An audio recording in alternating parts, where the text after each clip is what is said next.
Anne Frank's Diary of a Young Girl, The Hunger Games, and Harry Potter. Just some of the books no longer available on library shelves in one Ontario school board. The Peel District School Board says it's all part of a book weeding process created to support a directive from the provincial government that called for a, quote, comprehensive diversity audit. But Ontario Education Minister Stephen Lecce says this isn't what the ministry had in mind.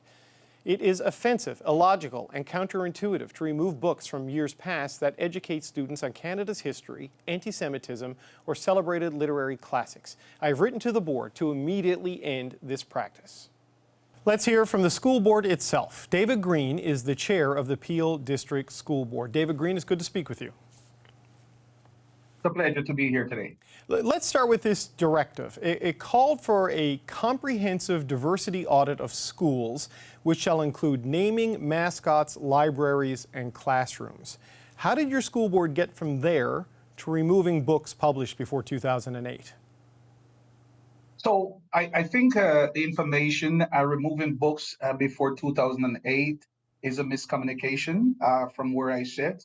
I think when this is a process normally school board across the province go through periodically where they do weeding, and that weeding, they're looking for books that may be outdated, that is not relevant to the teaching environment today. They're also looking for books that may have mold, mildew, or damage, that anything that could cause hurt and harm to students and the environment, to remove those.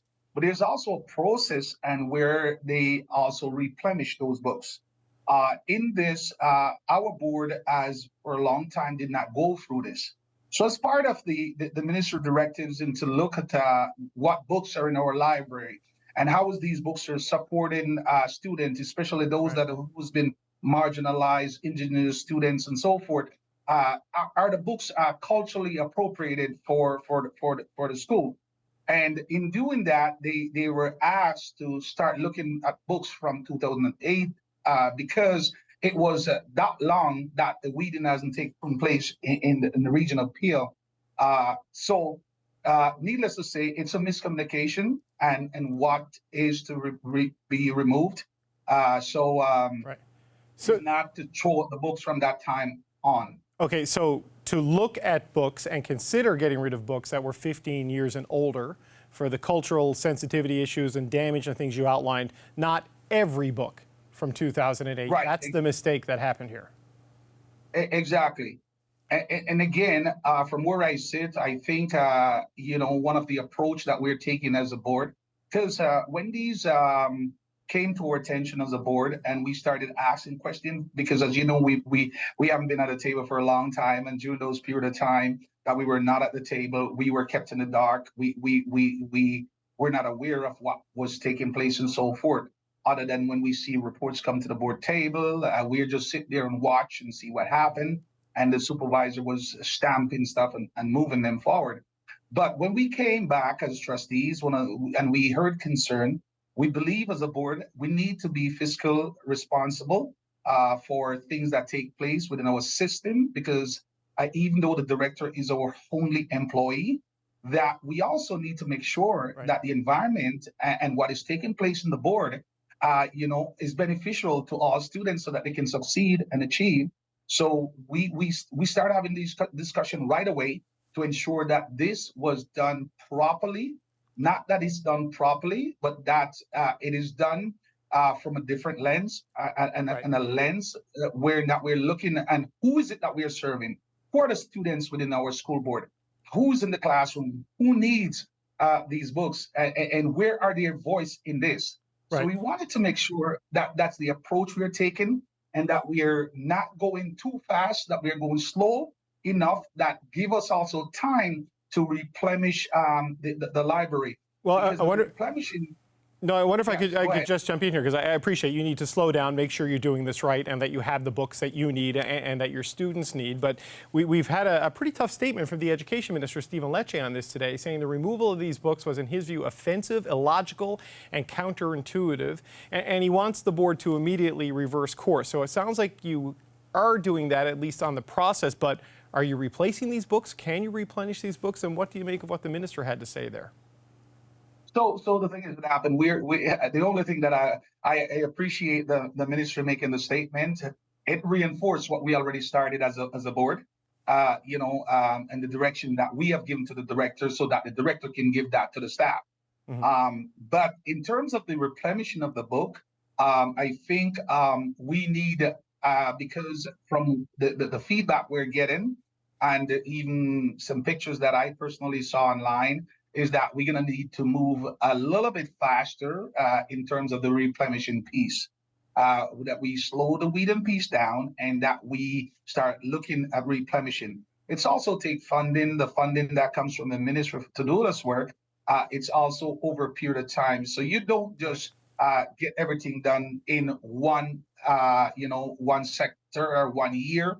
This is a process. This is an ongoing process that takes place and needs to continue taking place. Well, Mr. Green, one of the book titles that really jumped out to me was the removal of the Diary of Anne Frank, a very important piece of historical writing from the Second World War era.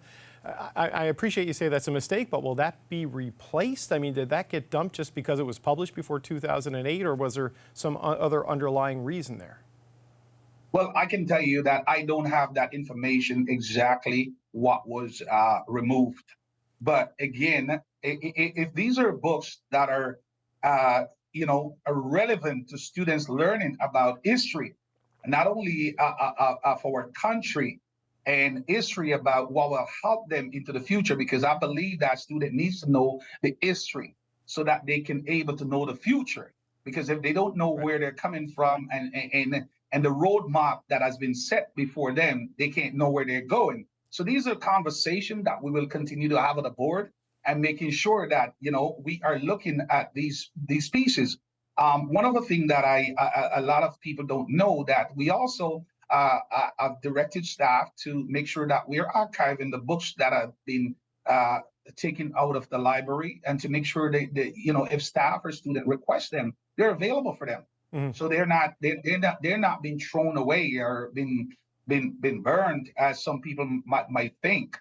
Since we came back to the table and started having this discussion, one of my colleagues also put a motion on the table that we need to have reports coming back to the board, and the number of the book, the titles of the book, and so forth. So these are reports that we're looking forward for coming back to us, so we can have more wholesome discussion. This is not something that's going to happen in one day. This will happen over a period of time. No, understood. But surely the Diary of Anne Frank is a book we would want in Peel District schools. Is that not the case? I mean, this is an accident, or is this something that needs to be considered by your board, or is this book going back into the libraries? So as I said, I don't have that information to see what was removed.